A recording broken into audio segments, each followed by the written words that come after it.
আসসালামু আলাইকুম। আজকে আমি কথা বলবো বাংলাদেশের যে ব্যাংকগুলোতে পরীক্ষা হয়, চাকরির পরীক্ষা অথবা ব্যাংক জব নিয়ে।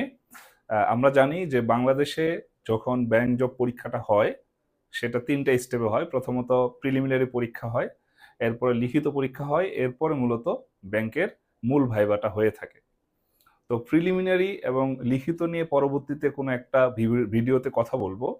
আজকে মূলত আমি ব্যাংক জবের ক্ষেত্রে ভাইভাতে আপনি কিভাবে ভালো করবেন এবং ব্যাংকের ভাইভাতে কিভাবে আপনি ক্র্যাক করবেন, এটা নিয়ে কিছু কথা বলবো। প্রথম কথা হচ্ছে, ব্যাংকের ভাইভাতে আপনাকে দেখা হয় যে আসলে আপনি কনফিডেন্ট কিনা, এবং আপনি সেখানে যখন ঢুকবেন এবং তাদের সাথে কথা বলবেন, কথা বলার সময় আপনি প্রাণবন্তভাবে কথা বলছেন কিনা এবং আপনি ওই জবটার প্রতি আপনার ভালো লাগা আছে কিনা, এগুলো দেখতে চায় ভাইভায় যারা থাকেন। তো ভাইভায় একটা কমন কোশ্চেন করে থাকে যে ব্যাংকে আপনি কেন আসতে চান বা ব্যাংকে আপনি কাজ কেন করতে চান। ব্যাংক যখন এই কোশ্চেনটা করা হয় যে ব্যাংকে আপনি কেন আসতে চান বা ব্যাংকে আপনি কেন কাজ করতে চান অথবা ব্যাংক জব কেন আপনার প্রিয়, এক্ষেত্রে আপনি বিভিন্ন ধরনের উত্তর দিতে পারেন। তবে পজিটিভলি যদি আপনি উত্তরটা দেন ইতিবাচকভাবে, যাতে ভাইবা বোর্ডে যারা রয়েছেন তারা খুশি হন। যেমন আপনি বলতে পারেন যে আমি ব্যাংক জবে আসতে চাই কারণ এটা আমার একটা প্যাশন ছিল, এবং এই ব্যাংক জবে আসলে আমি আমার যে সাবজেক্টিভ নলেজ সেটা সুন্দরভাবে কাজে লাগাতে পারবো। অর্থাৎ আপনি এই ২ টা জিনিস বলার পরে একটা এনালাইসিস দিবেন যে আপনার সাবজেক্টের সাথে কিভাবে ব্যাংক জব লিংক আপ হয়। যদি আপনি কমার্স ব্যাকগ্রাউন্ডের হন, ইকোনমিক্স ব্যাকগ্রাউন্ডের হন, তাহলে ব্যাংক জবের সাথে তো যাই। যদি নন কমার্স হন, তাহলে ওই সাবজেক্ট কিভাবে ব্যাংক জবের সাথে সম্পর্কযুক্ত, সেটার একটা ব্যাখ্যা দেওয়ার চেষ্টা করবেন। আর আপনার যদি পূর্বে ব্যাংকে চাকরি করার অভিজ্ঞতা থাকে, তাহলে আপনি বলতে পারেন যে আমি এর আগে নিচের পোস্টে বা অন্য ব্যাংকে আমি চাকরি করে এসেছি, সুতরাং এই অভিজ্ঞতা আমি এখানে কাজে লাগাতে চাই। আর যদি আপনি ফ্রেশ হন, যে আপনার কোনো ধরনের অভিজ্ঞতা নেই, একেবারে ফ্রেশার্স, অনার্স মাস্টার্স পাশ করে আপনি ভাইভাতে গিয়েছেন, তখন আপনি বলতে পারেন যে আমার ব্যাংক জবের প্রতি একটা প্যাশন আছে।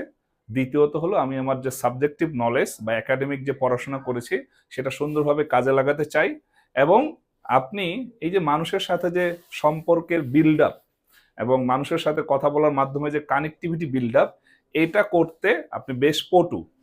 এই জিনিসটা যখন আপনি বলবেন, তখন এটার মাধ্যমে প্রকাশ পাবে যে আপনি কাস্টমার ডিলিংটা খুব ভালো পারেন।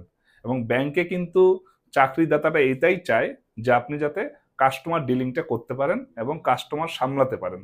সো এই কথাগুলো যখন বলবেন ভাইবা বোর্ডে, তখন কিন্তু তারা খুশি হবে। এবং যখন আপনি বলবেন যে আপনি আপনার সাবজেক্টিভ নলেজটা এখানে কাজে লাগাতে চাচ্ছেন, আপনার সাবজেক্টের সাথে লিঙ্ক আপ করতে যাচ্ছেন, তখন কিন্তু তারা আপনার সাবজেক্টের ভিতর থেকে কোশ্চেন করা শুরু করবে। এবং সেক্ষেত্রে কিন্তু আপনি একটা অ্যাডভান্টেজ পাবেন যদি আপনি সাবজেক্টিভে খুব ভালো হয়ে থাকেন।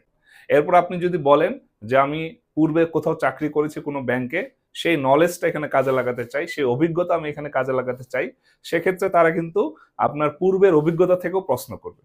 যেমন আপনি যদি কোনো বেসরকারি ব্যাংকের ট্রেজারি বিভাগে চাকরি করেন, এখন আপনি সরকারি ব্যাংকের কোনো পদে পরীক্ষা দিতে যাচ্ছেন, ভাইবা দিতে যাচ্ছেন, অথবা বাংলাদেশ ব্যাংকের কোনো পদে ভাইবা দিতে যাচ্ছেন, তখন তারা জিজ্ঞাসা করবে যে ট্রেজারি বিভাগে আপনি যে কাজগুলো করেছেন সিনিয়র অফিসারে বা বাংলাদেশ ব্যাংকের সহকারী পরিচালক বা ডেপুটি অ্যাসিস্ট্যান্ট ডিরেক্টর পদে কিভাবে এগুলো কাজে লাগাবেন, বা ট্রেজারি বিভাগে কি কি কাজগুলো হয়। তাহলে সুন্দর করে কিন্তু আপনি এই উত্তরগুলো দিতে পারবেন। তার মানে পুরো বোর্ড কিন্তু আপনার কন্ট্রোলে চলে আসবে, এবং আপনি যেদিকে নিয়ে যাবেন সেদিকে কিন্তু বোর্ড যাওয়ার চেষ্টা করবে।